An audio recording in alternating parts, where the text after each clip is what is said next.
Gentleman seeks advice on a new welder. Did somebody tag in a professional? For real, congratulations on the purchase of your new TIG machine. We are here to support you, welders of TikTok. I'll say again how I liken welding to guitar playing, in that a good guitarist can play a tune on a crappy guitar, and a pretty good welder can produce a good bead on a crappy machine. This was my first one. It's a North Star, and I produced some really good beads on that one. I've since upgraded to this little Lincoln, and it is a lot smoother, but I'll have to confess I'm really sorry I didn't look at your profile, so I don't know what kind of experience you've got. I don't know if you know how to oxy-fuel weld, if you're a stick welder, if you're a mechanic. So I'm just gonna do a real across-the-board, bare bones, what anybody could understand. Explain it like I'm a 5-year-old type thing. You've got your power source. You've got your plug, probably a little pigtail because you said you can use 2 different kind of current for it. And then you got this thing that you said you did not assemble because it came with a kit and you heard it's crappy. Don't listen to them. Just assemble it. Get welding. Use what they sent you. By the way, you see that down there? That stinger still in the box? That's my stinger still in the box too. I use this for my stick welding just because I've got 2 machines. I keep that one hooked up for TIG all the time. Argon's hooked up to it. This one is always flicked up set for stick. TIG welder is basically an open circuit that you're closing, and you're using the resistance of the heat of the electrons jumping that arc gap to do work of fusing 2 metals together. The nice thing about TIG rigs is that they're on a rheostat with infinite control, or mostly infinite control. I would recommend, if you've got a 332nd tungsten, which is the most common one, set the amps on your machine to 90, get some material that's at least a 1/16 of an inch thick, and just start playing with the heat. If you've ever used an oxy-fuel torch, you know what I mean. You learn how much heat a material can take before it deforms, before it starts bubbling and popping. Make sure you've got shielding gas on. There are 2 pieces of advice I would tell you when learning how to TIG weld that are just absolutely critical. Always have your shielding gas on. I don't know, 35 CFH, depending on how drafty your shop is, and keep your tungsten sharp. Whatever you set your panel to is the max you're gonna get out of your pedal. If you're a sociopath, you use a hand control, but if you're a normal person, you use a foot pedal like the rest of us do. It's just like a sewing machine foot pedal. Here's an example of a tungsten that could use sharpened. I've been using this one for a while. I like to keep it right at a hypodermic point and then maybe just knock the tip off so that it's not so delicate that it flies off in your arc. Let's take this puppy apart. TIG torch, I'll put it back together again. This is your back cap. Loosen that. Now you can slide your tungsten out. That's your electrode. That's what does not melt in the case of TIG welding. The electrons fly down down the little sharp point, and it's that sharp point onto your material that focuses that electron beam and makes TIG such a precise process to run.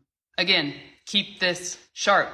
If you can't have the discipline to go sharpen this every time you stick it, every time you dull it, every time you snap it off, then get yourself a box of them. Snap each one of them in half. They're very hard. You got to take a couple of pairs of pliers, get them real close and go, or break them off the end of a table because they're very brittle, and go sharpen them all and put them in a little Altoids tin on your table. So then you can burn up 24 of them and then go have a day of sharpening them. After that, we've got the ceramic cup. This is the thing that takes all of the heat. As it gets used and it gets heated up, it gets shiny. When you very first put it on, it's kind of soft and matte and very pink. And after you use it and the heat gets to it, it kind of smooths out, which is really nice when you learn how to walk the cup. It also makes it extremely brittle, so you don't drop this. You don't drop it on your table, you don't drop it on the floor, because 4 times out of 5, this is going to shatter. Take off the ceramic cup. You're going to see the collet body and the collet. Always make sure those little holes are clear, because that's where your argon is coming out, and that's your shielding gas. If anything blows your argon away, if anything kinks your line, if your argon runs out, you will not make a good weld. There's your collet. These are a little bit burned up, as you can see the colors in them, and they're made out of copper. They're conductive, and that's what a collet does. There's a split in it, like a slit, and that's what allows the tungsten to ride in and out freely. And when you crank down on that back cap, it pinches that together, and that's what holds the tungsten in place. So there's nothing back here. That's the end of it. This is the back cap. So you're going to have a mess of people telling you different ways to assemble these. I don't care. It's not a pissing contest. You also have different styles of torches, whether they're water-cooled or air-cooled. But generally speaking, look at the thing that's more chunky and screw that on the front. Flip it around. Drop the front of the collet, which is the split, into it. Here's your work. This is the front of the split. secure with your end cap, and make sure everything is finger tight, and then you just back this off so that when you put your ceramic on, you can still slide your tungsten in. Again, you want a brand new one. This is better. Again, you will get varying opinions on how you're supposed to sharpen these. I was taught about 30 degrees of a point, and also to keep your tooling marks going this way, because remember the electrons are flying off the end of this thing. You want them to follow the tooling marks. If you sharpen it on the bench grinder as it's rotating this way, and you put the tooling marks perpendicular to the length of your tungsten, that can sort of turbulate the electrons as they go out. Put it in, stick it out about that much, and tighten it down. And like I say, just grab a piece of material and start welding, but you do want to take the mill scale off of some carbon steel, because that is going to jump right up onto your tungsten and dull it more, and you're going to be fighting it the entire time. So just take it down to bare metal anywhere you're going to be welding. The gloves you use matter to me. These are my favorite work gloves. They're just ropers. I've got the thicker kinds of gloves, like the MIG gloves, but they're not very tactile. So I keep a pair of these on my actual TIG welder. They are too flimsy to burn up on a lot of the stuff I do. They get cut up and burned up easily. But for TIG welding, you can't beat the dexterity. The first thing that I have students do is play. Literally, just get your torch on the material and hit the pedal and see what happens. Ideally, you're going to want to get the tip of that tungsten as close as possible to that material so that you can manipulate it where you want it to be without actually touching it, because as soon as you touch the tungsten material, you're going to complete the circuit and you're going to snuff out. So see what happens when you only press it a quarter of the way down, halfway down, all the way down. And then see what happens to the puddle, not just your arc. The arc's the bright flashy thing. The puddle is where the steel is melting underneath it.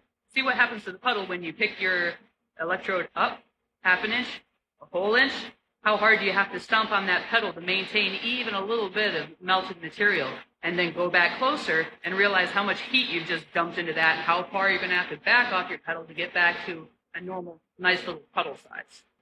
And then when you're done playing around with the heat, add filler rod. Don't put it onto your tungsten. Don't put it in the arc. Look for where you're actually creating a puddle on the material, and just dip the end in.